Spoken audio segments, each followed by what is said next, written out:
Ma mère, elle s'imaginait que la France, c'était comme dans les films en noir et blanc des années 60. Ceux avec l'acteur beau gosse qui raconte toujours un tas de trucs mythos à sa meuf, une cigarette au coin du bec. Avec sa cousine Bouchra, elles avaient réussi à capter les chiennes françaises grâce à une antenne expérimentale fabriquée avec une couscoussière en inox. Alors, quand elle est arrivée avec mon père à Livry-Gargan en février 1984, elle a cru qu'ils avaient pris le mauvais bateau et qu'ils s'étaient trompés de pays. Elle m'a dit que la première chose qu'elle avait faite en arrivant dans ce minuscule F2, c'était de vomir. Je me demande si c'était les effets du mal de mer ou un présage de son avenir dans ce bled. La dernière fois que nous sommes retournés au Maroc, j'étais égarée. Je me souviens des vieilles tatouées qui venaient s'asseoir à côté de maman pendant les mariages, baptêmes ou circoncisions. Tu sais, Yasmina, ta fille devient une femme. Il faudrait que tu penses à aller trouver un garçon de bonne famille. Tu connais Rachid? Le jeune homme qui fait de la soudure. Bande de vieilles connes. Moi, je le connais, celui-là. Tout le monde l'appelle Rachid Lanbaté. Même les petits de 6 ans le mettent à l'amende, en se foutant de sa gueule. En plus, il lui manque 4 dents. Il sait même pas lire, il louche et il sent la pisse. Là-bas, il suffit que tu aies 2 petites excroissances sur la poitrine en guise de sein, que tu saches te taire quand on te demande, faire cuire du pain et c'est bon, t'es bonne à marier. Maintenant, de toute façon, je crois qu'on ne retournera plus jamais au Maroc. Déjà, on n'a plus les moyens, et ma mère dit que ce serait une trop grande humiliation pour elle. On la montrerait du doigt. Elle croit que c'est de sa faute ce qui est arrivé. Pour moi, il y a 2 responsables dans cette histoire, mon père et le destin. L'avenir, ça nous inquiète, mais ça ne devrait pas, parce que si ça se trouve, on n'en a même pas. On peut mourir dans 10 jours, demain, ou tout à l'heure, là, juste après. C'est le genre de truc qui prévient pas. Il n'y a ni préavis ni relance. Pas comme la facture EDF en retard. C'est comme mon voisin, monsieur Rodriguez, mon voisin du 12e étage. Celui qui a fait la guerre, en vrai. Il est mort il n'y a pas longtemps. Bon, ok, il est vieux. Mais quand même, on s'y attendait pas. J'y pense à la mort des fois. Ça m'arrive même d'en rêver. Une nuit, j'assistais à mon enterrement. Il y avait presque personne. Juste ma mère, Madame Burlot, Carla, la portugaise qui nettoie les ascenseurs de la tour, Leonardo DiCaprio de Titanic, et ma copine Sarah, qui a déménagé à Trappes quand j'avais 12 ans. Mon père, il n'était pas là. Il devait s'occuper de sa paysanne enceinte de son futur Momo, pendant que moi, j'étais morte. C'est dégueulasse. Son fils, je suis sûre qu'il sera bête. Encore plus bête que Rachid le soudeur. J'espère même qu'il va boiter, qu'il aura des problèmes de vue et qu'à la puberté, il aura plein d'acné. En plus, dans leur bled paumé, il n'y aura pas moyen d'avoir du Biactol ou de l'eau précieuse pour soigner ses boutons. Sauf peut-être au marché noir, s'il se débrouille bien. De toute façon, ce sera à rater, c'est sûr. Dans cette famille, la connerie, ça se transmet de père en fils. À 16 ans, il vendra des pommes de terre et des navets sur le marché. Et sur le chemin du retour, sur son âne noir, il se dira « Je suis un type glamour ». Plus tard, moi, je voudrais travailler dans un truc glamour. Mais je ne sais pas où exactement. Le problème, c'est qu'en cours, je suis nulle. Je touche la moyenne juste en art plastique. C'est déjà ça, mais je crois que Pour mon avenir, coller des feuilles mortes sur du papier conson, ça va pas trop m'aider. En tout cas, j'ai pas envie de me retrouver derrière la caisse d'un fast-food obligé de sourire tout le temps en demandant aux clients quelle boisson, menu normal ou maxi, sur place ou emporté, pour ou contre l'avortement,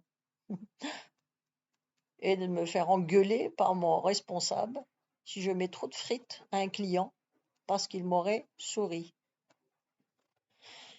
C'est vrai, ça aurait pu être l'homme de ma vie, celui-là. J'aurais fait une réduction sur son menu. Il m'aurait emmené à Hippopotamus, m'aurait demandé en mariage, et on aurait vécu heureux dans son sublime F5. On a reçu des coupons de la CAF, ça tombe bien.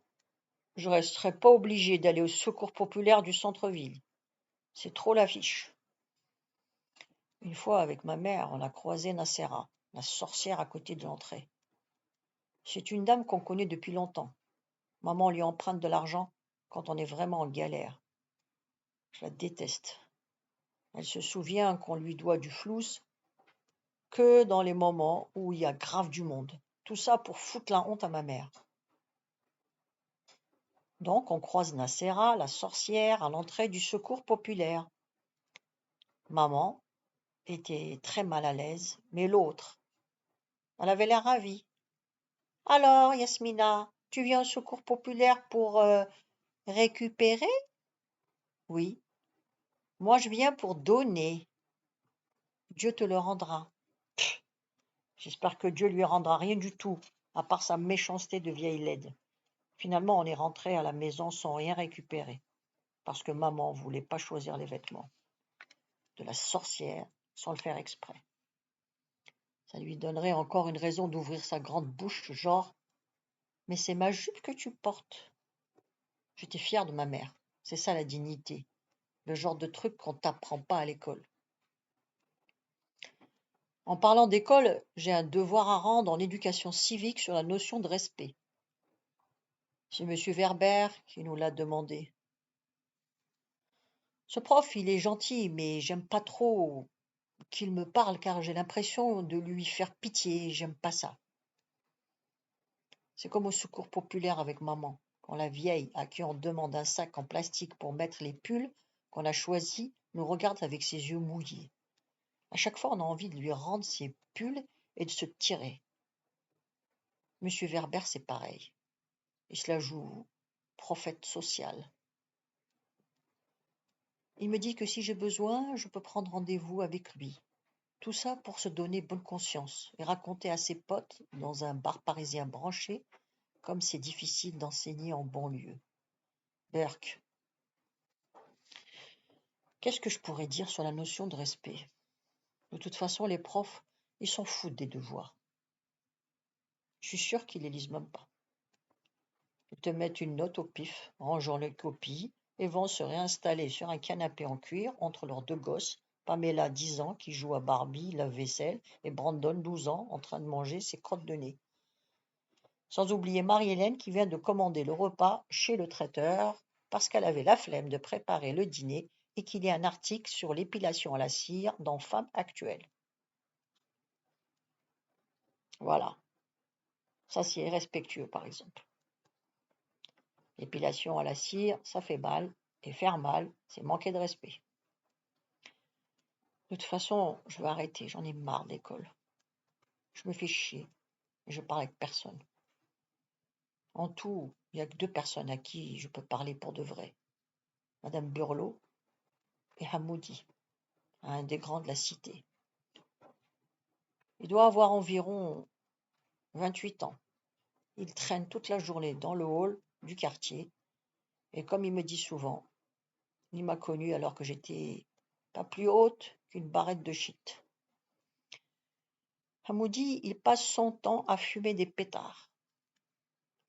Il est tout le temps déconnecté, et je crois que c'est pour ça que je l'aime bien. Tous les deux, on n'aime pas notre réalité.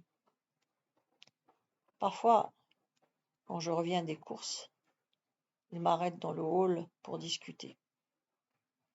Il me dit « Juste 5 minutes » et on reste 1 heure ou 2 à parler. Enfin, c'est surtout lui. Souvent, il me récite des poèmes d'Arthur Rimbaud. Du moins le peu qu'il se rappelle, parce que le shit, ça te bouffe la mémoire. Mais quand il me les dit avec son accent et sa gestuelle de racaille, même si je comprends pas grand-chose au texte, je trouve ça beau. C'est trop dommage qu'il n'ait pas continué l'école. C'est à cause de la prison.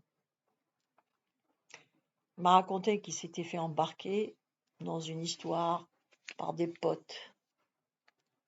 Mais il veut pas me dire quoi. C'est pas de ton âge.